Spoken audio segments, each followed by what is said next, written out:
In high seas or calm, both opportunity and risk lurk just below the surface.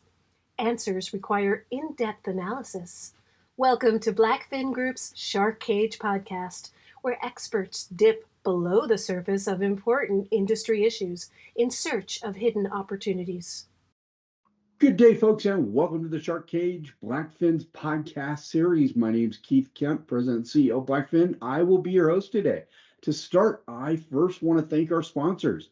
A real special shout out to all of BlackFin's preferred partners: MortgageFlex, iEmerging, CloudVerga, Take3 Technologies, Prudent AI, Finastra, Argyle, LendingPad, and folks, so many more. They're all just doing great things for the mortgage and lending industry. Okay, so let's get started. I'm really excited for today's conversation at Shark Cage. It's something that's near and dear to my heart, always has been throughout my career in the lending industry. That's leadership development. In the Shark Cage today, we have BlackFin's own Michael Simon, principal at BlackFin, who heads up our BlackFin University leadership and development programs and courses. Michael, welcome. Hey, it's great to have you here today. Thanks, Keith. I'm very excited to be on. Yeah, we're going to have some fun discussion, man, because I know this is a topic that's near and dear to your heart as well. Michael, before we get into this critically important topic today, let me first formally introduce you to our listeners by sharing a little bit about your background. Michael has over 20 years leadership and management development experience in fintech, mortgage banking, and the financial services industry. Michael held leadership roles at Ellie Mae and Accenture Worldwide, where in these roles, he was responsible for leading and managing the development and delivery of multiple multi-million-dollar projects, both domestically and internationally. Cool stuff. While managing teams of 120 plus. Most notably, Michael developed and implemented a multi-session training development program for users in 6 continents with an audience of nearly 370,000. Michael has a proven history of success in overseeing the development and delivery of these leadership training and development strategic initiatives with the likes of TD Bank, UBS, PennyMac, AmeriHome, and University Bank in Michigan. Michael holds multiple training management and agile methodology certificates and designations. His background in training, change management, program management, coupled with his ability to design, build, and execute project success for learning and development, makes him a valuable asset to the BlackFin Group team in our BlackFin University organization.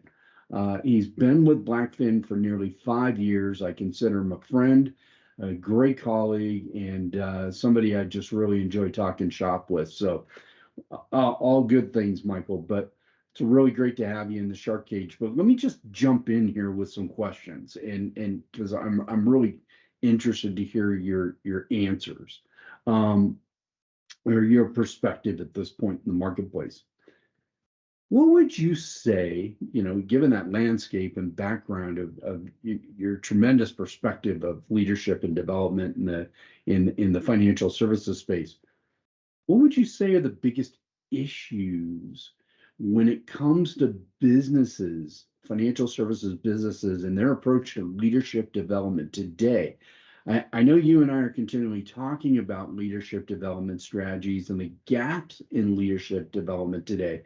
But, we have a mortgage market that has melted down over the last couple of years, and leaders have really tightened their belt in every which way they can: training, leadership development, marketing, tech development, and the list goes on. So with that backdrop, what are leadership teams missing the mark on when it comes to developing their team today?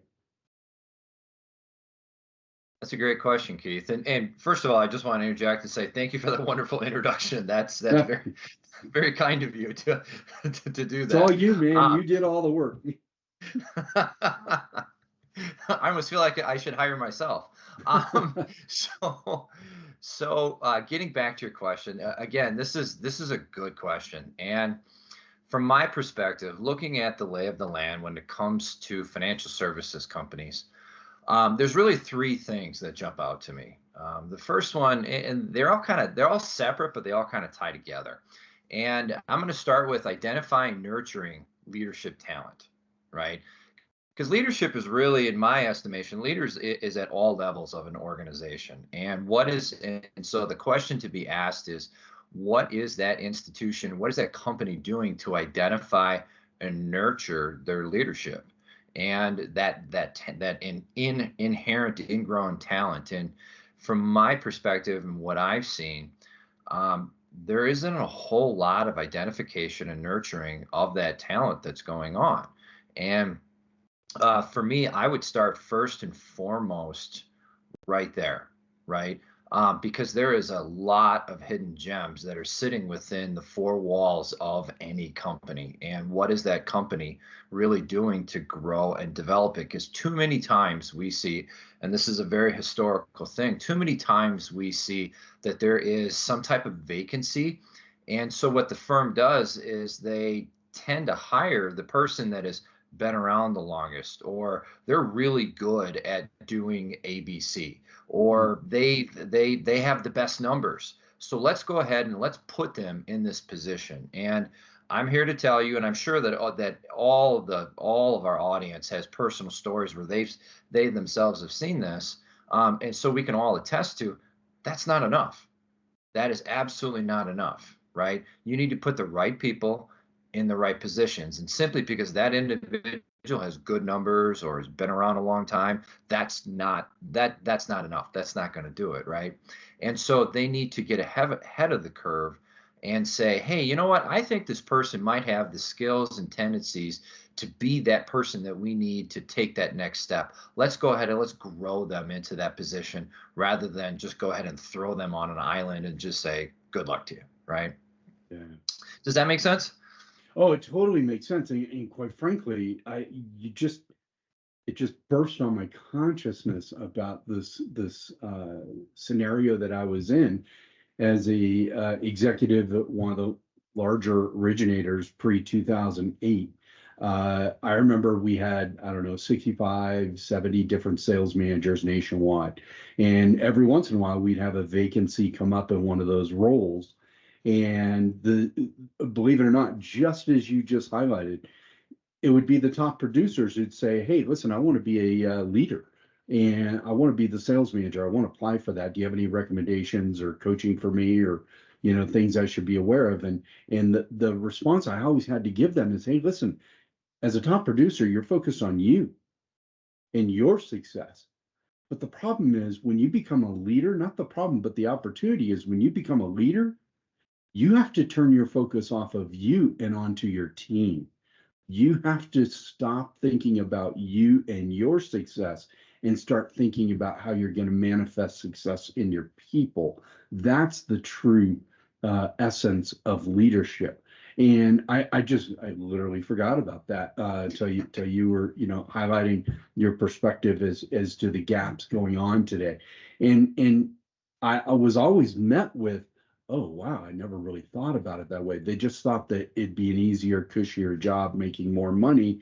And I'm like, that's not the case. So real world scenario right there. And I think you're right. We still see that today at lenders, that they just promote whoever's been doing the job and been successful. And that's great. But do they really understand leadership and the key components there? Yeah. And your response, I think, is an excellent call out of the true crux of the problem. And it is that by using that historical methodology of, you have the best numbers, or you've been around the longest, or people really like you, or, whatever the scenario is, what you're doing is you are putting them in a position where their particular venue of success, they're really good at systems, or they're really good at closing deals or something. That isn't necessarily applicable to their new leadership role, because really the crux of their new leadership role is more of people management, and moving those different parts around, even if they aren't in an official people management capacity. It's more people focused than it is about systems or processes or what have you with it. And they just think that they're going to bridge, the assumption is that they're just going to bridge the gap, right? And that's historically, that's just not true. It's absolutely not true. And, and the reason, I mean, the statistic is, actually, I'll ask you a question. Do you happen to know offhand what the statistic is? And mileage varies on this, but what the statistic is of the people that quit jobs because of their managers? Do you Oh happen to know boy. offhand or any guesses? My guess would be 60%. It's last I saw is actually higher. It was around 75%. And the Wow. saying is, and some people in our audience, they might see this as a LinkedIn catch thing on LinkedIn, is that it's like 75% of people don't quit jobs, they quit their managers, right? And so that's categorical proof that simply saying, hey, you've been doing this for a while, and you run pretty good numbers, let's promote you into this leadership role, that the assumption that they're going to go ahead and figure it out and be successful in leadership on their own, it's proof in the pudding that that's just not true. Because if it were, it wouldn't be 75% of people quitting their managers rather than their jobs, right?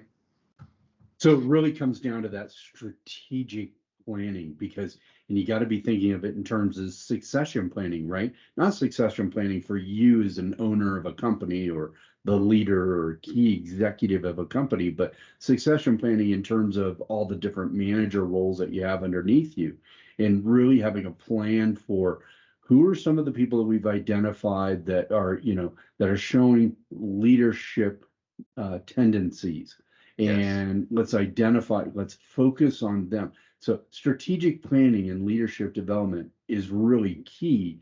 Who are we going to develop? And then how are we going to develop them so that they're prepared? Because as you said so eloquently, vacancies happen all the time. And if we just throw a body in who has proven history of success in doing the job of XYZ, they're putting the rest of the organization at risk because of that turnover rate of people Mhm. going, he's not a very good leader. She's not a very good leader. That they're not effective. They're not coaching me. They're not developing me as a person. Ah, just big light bulbs coming on for me as you put those numbers in reality terms and what the impact of that is. Oh, and it's a very real impact because, I mean, it's one thing to talk about it from a percentile standpoint. It's another thing to actually start talking about numbers and metrics and what have you. And I'm about a year removed from this, but I was doing some paper writing about the Great Recession and the actual real numbers of the turnover rate as provided by the U.S. Bureau of Labor and Statistics, right? And it's a staggering amount of people in the millions that are voluntarily leaving their job on a monthly basis. And there was at one point post coming out of COVID, there was a statistic that it was like 1 out of 3 employees in the United States was actively planning on changing jobs in the next 2 years, right? And these are huge, huge, huge numbers. And I think, and the second point I want to make on this, and you already kind of touched on it, and that is, and it ties into the comment I just made and your larger comment as well too, is that succession planning, right? What do we do if during the Great Recession or post-Great Recession about employee turnover? What do we do when that key manager at that key branch goes off, wins the lottery, or goes off and gets married and retires, or whatever the circumstance would be? What do we have in place for our key personnel and our leaders for succession planning, right? And it's too much of, well, we don't really have anything in place, or yeah, we kind of have identified like 3 maybe candidates and we're kind of keeping them in our back pocket, or you know what, the employment rate's a little high right now, so we'll for sure get a good replacement in it. It's that complete throw a dart against the wall and see if it sticks type scenario, when statistically your best candidate is already in-house. And so what are you doing to, one, keep that candidate on board, Two, give them a clear path forward on how they may, if not will, fulfill that vacancy, that future vacancy, right? How are you equipping them to it? How are you keeping them engaged, so they even stick around, and all aspects of that succession planning, because they need to all, not only do they need to fill the vacancy, they need to hit the ground running as well too. And how are you equipping them to hit the ground running? You use the example, for instance, Keith, of high performing sales individuals. That game changes a little bit when you get into sales management. You might have been originating a ton of loans. You might have just been killing it, but now you're in charge of 10 different originators. How do you go ahead and handle these other high performing or performing sales originators when your entire focus up until this point has been originating yourself? How are you going to make them better? How are you going to grow their numbers, not just yours, right? And you need to have that equipping in place rather than trying to figure out on your own once you fill the vacancy. So as a firm, what is the firm doing from a succession planning standpoint? Right. So let's drill down a little bit there, Michael. So you really bridged to my next, talking point that I was hoping we'd dig into a little bit more, which is solutioning. So if one of the biggest problems we have in not just the business world in general, but specifically in the banking and finance industry, where resources are extremely constrained, in a market like this. So talk to me about so lenders need to recognize first that there's a problem. You have leadership development problems. You have black holes that are developing all over the country at lenders nationwide. And they have competing priorities, right? One, first and foremost, how do I keep my lights on? Two, how do I make sure I don't have any loan buybacks? Because one or two of those can put me out of business when margins are razor thin. I have a couple other key critical projects that I have to get implemented. So what are some of the helpful hints or what's some recommendations around solutioning? How do I find time as a leader to how do I organize my time or strategize my time in order to effectively develop, build, and implement a leadership development strategy?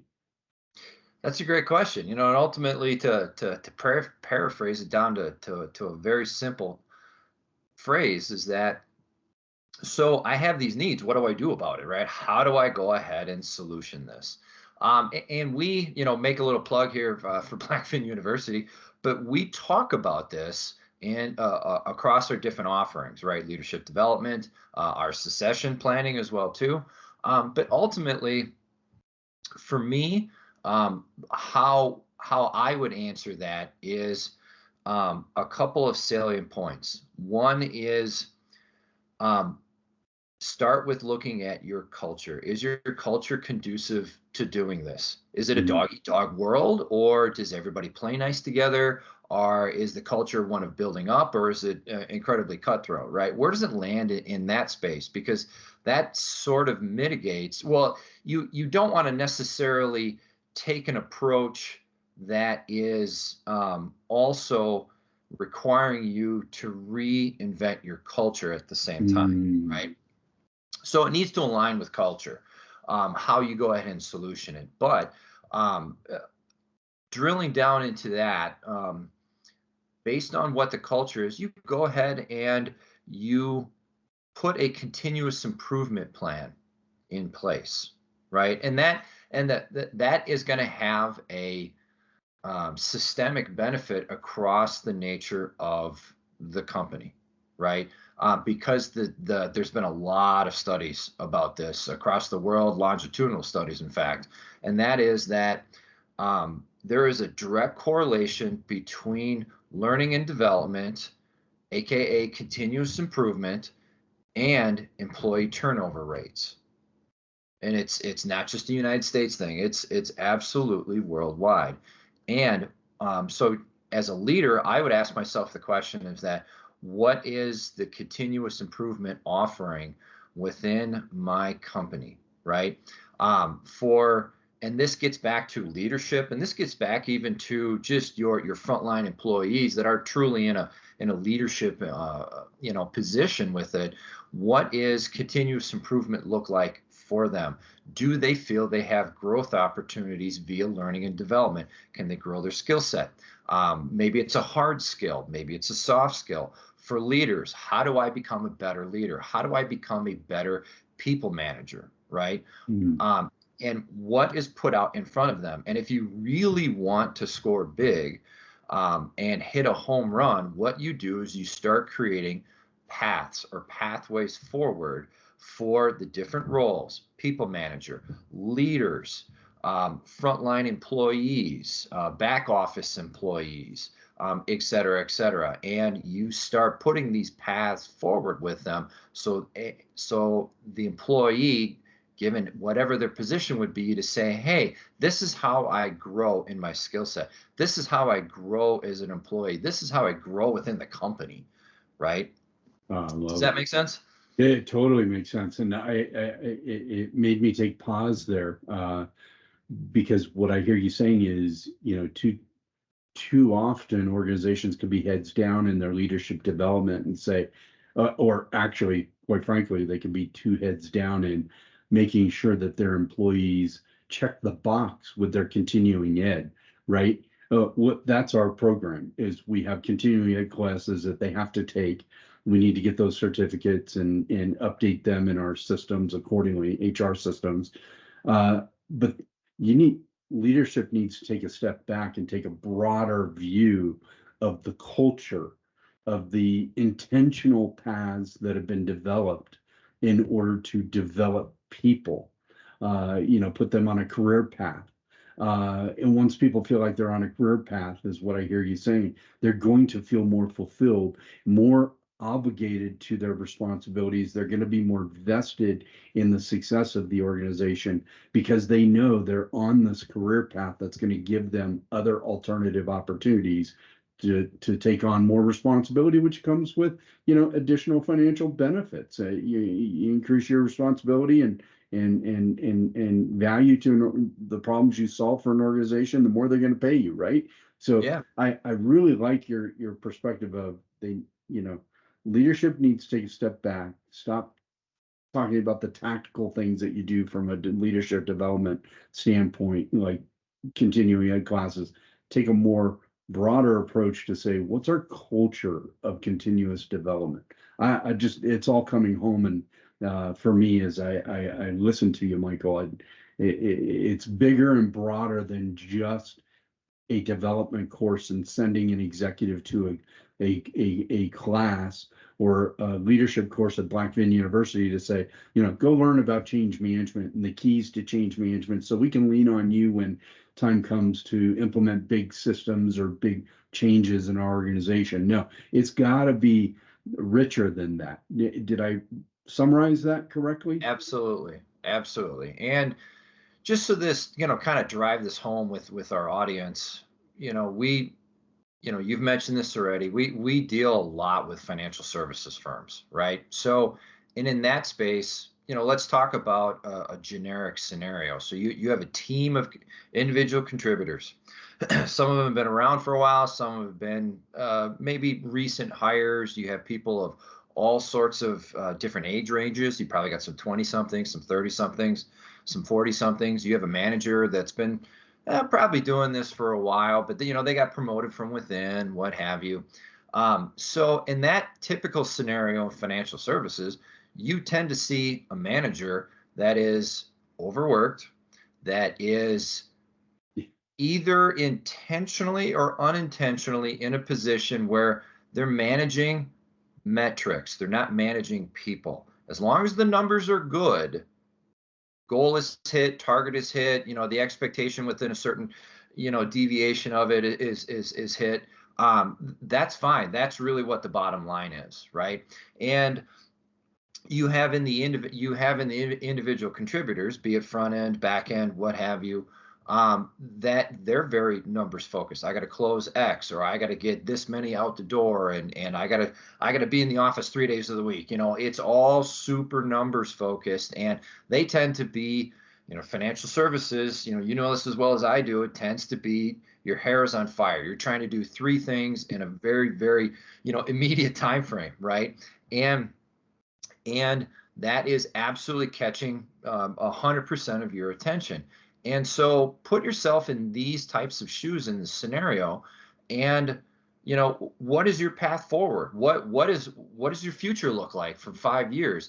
Are you always going to be a processor or an originator, or are you always going to be trafficking in the secondary market, or are you always going to be market? Whatever that scenario, are you going to be doing that? Most people would say, no, I would want to be doing something greater and better within the company. Well, how did they get to that? Well, in that scenario, typically in financial services, it's figure it out on your own, or you have to go make time in a position that you can't carve out the time to, because of so much that's being asked and demanded of you, that you need to equip yourself, and it's not really there, and it's not really available. Or if you do, or if the opportunity is there, a lot of times it's historically you need to actually leave the office and you need to go to an offsite or something like that for a day, 2 days, a whole week, something like that. Well, in banking in particular, that's really hard to do, right? That's this as well as I do. That's super hard to do that in financial services. Now let's talk about the getting back to the manager or the leader in that scenario. Any type of team lead, well, it's because they know the systems the best, or that they've been around for a long time and they're pretty good with systems. And what are they doing, or how are they being equipped to actually get the most out of their employees, and how to truly and effectively lead their employees rather than be really good in a system, really good with certain numbers, right? And their manager, the actual team manager, team leader, how are they being equipped to go ahead and manage that team that is overworked, probably stressed out, has way too many things on their plate because there's so many things that are being asked of them? How are they being properly equipped to lead them out of that wilderness into the promised land, per se? And that's a soft skill. Those are soft skills. Those are people skills, right? It has nothing to do with hard skills. It has nothing to do with numbers. And in today's corporate culture, too many times we're seeing a scenario of managed by numbers, managed by metrics, not managed people, right? And it's a straw man, unfortunately, and that is a huge contributor to employee turnover, right? And lack of retention, lack of engagement with them, because together there's that power and that synergy, because together they can make it through. They can produce those numbers. They can keep that high engagement, et cetera, et cetera. And that comes from intentional people management. The way I've always called it, and I know you'll agree with me as soon as I say this, but early on in my career, I had a mentor actually teach me this, or maybe I read it and then they said it and reinforced it, and it just became real for me, was managers manage things, leaders lead people. Yep. And so we need leadership to stop thinking about, we have a responsibility to manage the things, all the key metrics that you just highlighted, Michael. But we also have a responsibility as a manager, which is also being a leader, to be a leader, which is to lead your people. And if you're not leading your people, you're going to end up with those high 70% turnover rates, because people want to be led.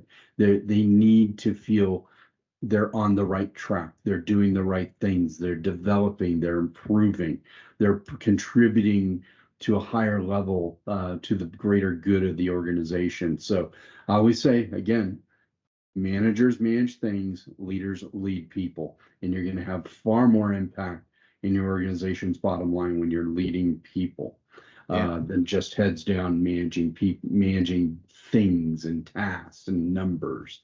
So okay, so I knew you'd agree with me on that. It's a paradigm shift for a lot of people that are have been shoved into or invited and pulled into management roles. And hey, you're responsible for managing this team. But what they're never really taught is you have to put on this other hat called leader and be sensitive. And there's just a lot of natural born leaders out there who really haven't recognized that there's a dramatic paradigm shift between the management of things and leading of people and what's all required there. So we as leaders need to be more empathetic. We need to be more sensitive. We need to be more, aware, self-aware of what we've developed in our organization to have an effective development team, leadership development team and strategy. So now that we've talked a little bit about how different approaches that vendors can take or leaders can take to solving the big problem of leadership development gaps in the organization.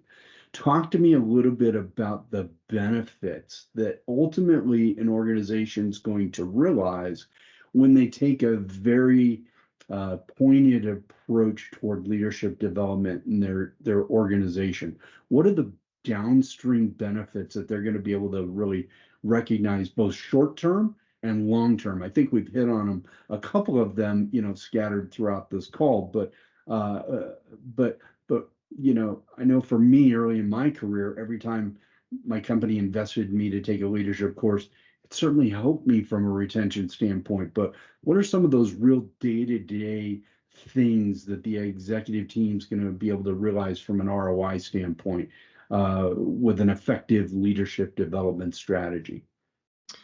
This is a great question, and the thing that immediately jumps to my mind is a story I once heard, and that is there was I don't know if it was a board meeting or some type of C-suite level meeting that was going on, and there was a key employee the situation was basically they wanted to leave, and it was decided that there was a little bit of more money that needed to be given to and to have some type of promotion to this key employee in order to not leave. And the way the story goes is that the CEO says, well, how much is that going to cost us to keep that person?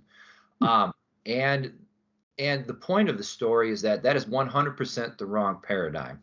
The right paradigm is how much is it going to cost us to replace that person if they leave, right? And the reason why I tell that story is getting back, I want to use your question to talk about really ROI and bring in the previous reference points that we made about lack of employee engagement, about employee turnover, and that just a huge amount of employee turnover that's gone on year over year for the last 4 or 5 years. And that is, according to Gallup, well, I'll ask this in the form of a question rather than just start talking about it. Keith, do you know what the average cost to replace a worker is in the United States according to Gallup? Don't Google it real quick. My guess would be 3.5 times their current salary. You're close. It's and this is a little bit dated, so it probably is actually 3 to 3.5 times. But according to Gallup, it was 1.5 to 2 times annual salary to go ahead and replace, which is crazy if you start, scaling that out, not just one person, but let's say you have a team of 5 and they make $80,000 a year. That's $400,000. Well, 1.5 to 2.5 times of that is $600,000 to $800,000 that it costs to go ahead and replace those 5 employees, making that through, opportunity cost and lost this and knowledge transfer and, et cetera, et cetera, et cetera. That is, there is an immediate ROI that any company, big, small, 50 employees, 10 employees, 10,000 employees, can immediately gain by investing in learning and development, leadership development, and continuous improvement.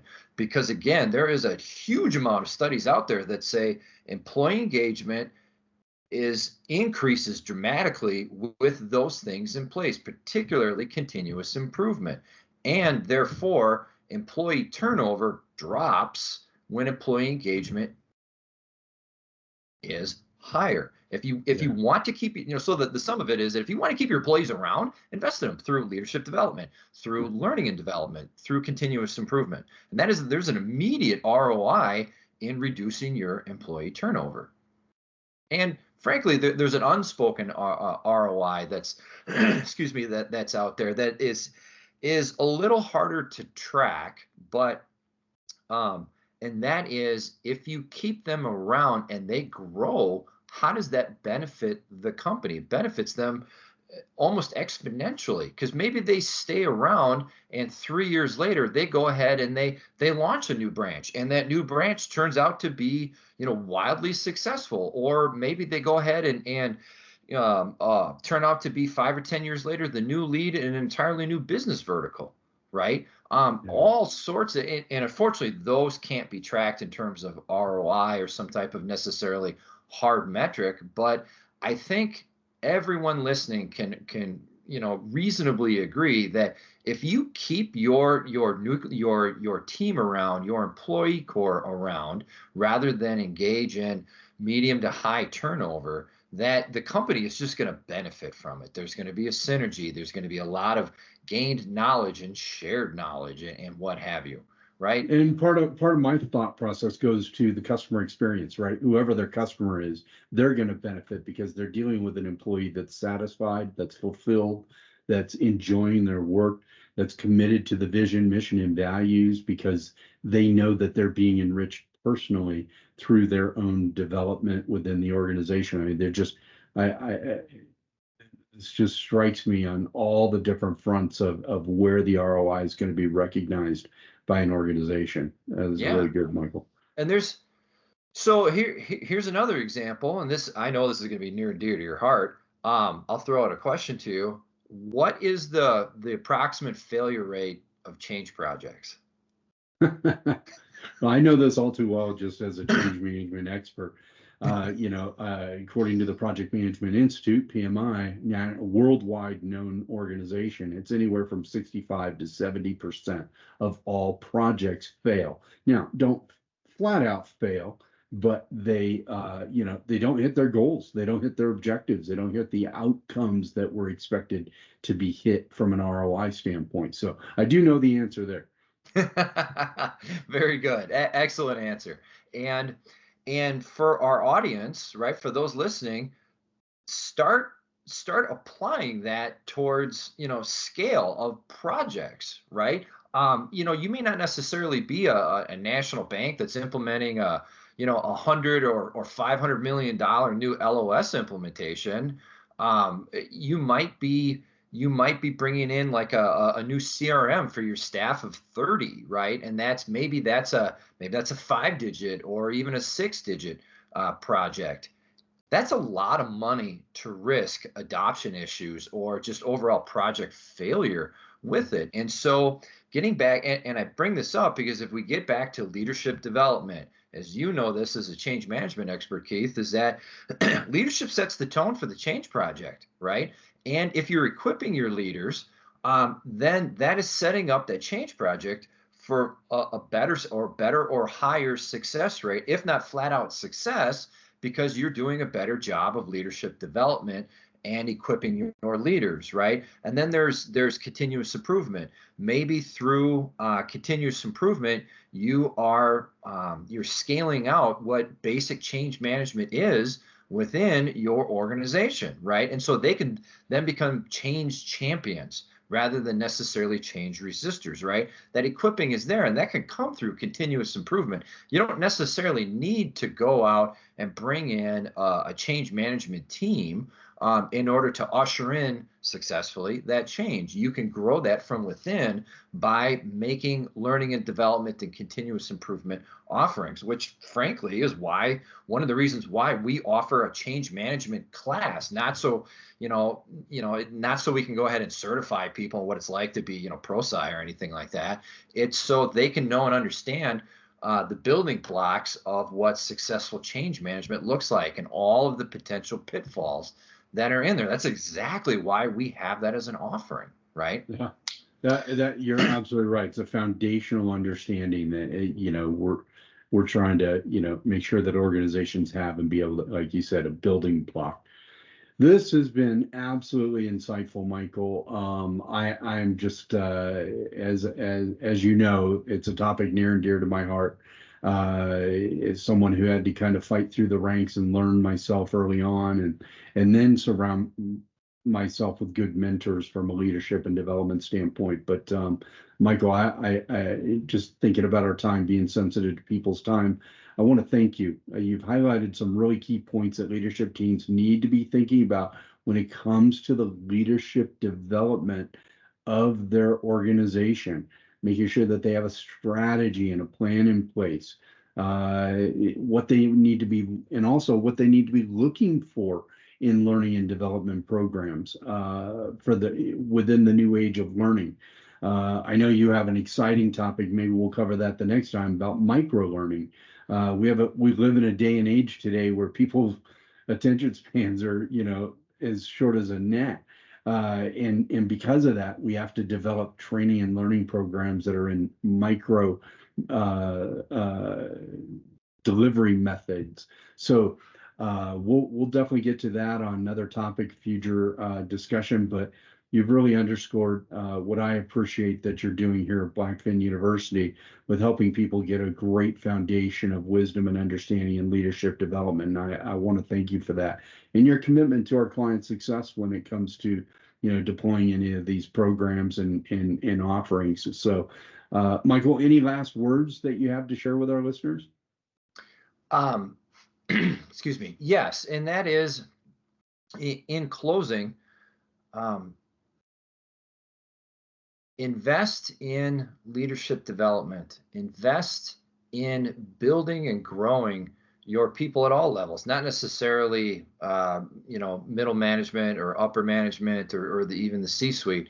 Invest that at all levels because there's an exponential return that's there. And I'll leave with a closing thought, and that is it's almost a challenge, and that is, what are you, members of our audience, what are you doing to bridge the gap of the generations that are coming in? Well, I mean, millennials are already here, but with Gen Z, right? They bring all sorts of different things to the table. And what are you at your corporation doing to equip your leaders on how to be successful with the young generation that's coming in? Because I'm here to tell you that Gen Z is going to be the largest workforce in the history of American workforces. And they bring in all sorts of different values than what I have as a Gen Xer, Keith, what you have as well, too, as a Gen Xer as well. And we can't take the Gen X approach from a leadership perspective. We need to meet them. Leaders meet their people where they're at. They don't make them come to them. They meet them where they're at. So at your corporation, your firm, at your company, what are you doing from a leadership perspective to meet Gen Z where they're at and what they bring into the table? Great closing challenge, Michael. Absolutely fantastic. Executive leaders, you heard it here from within the shark cage. Leadership development must remain a number one priority within your firm. And without sounding too self-serving, it's why BlackFin has invested so much in the development of our BlackFin University. Thank you, Michael, for all you're doing. Thank you for the great cheer, the great words of wisdom, insight, and recommendations that people need to be, leadership teams and organizations really need to be considering moving forward this year.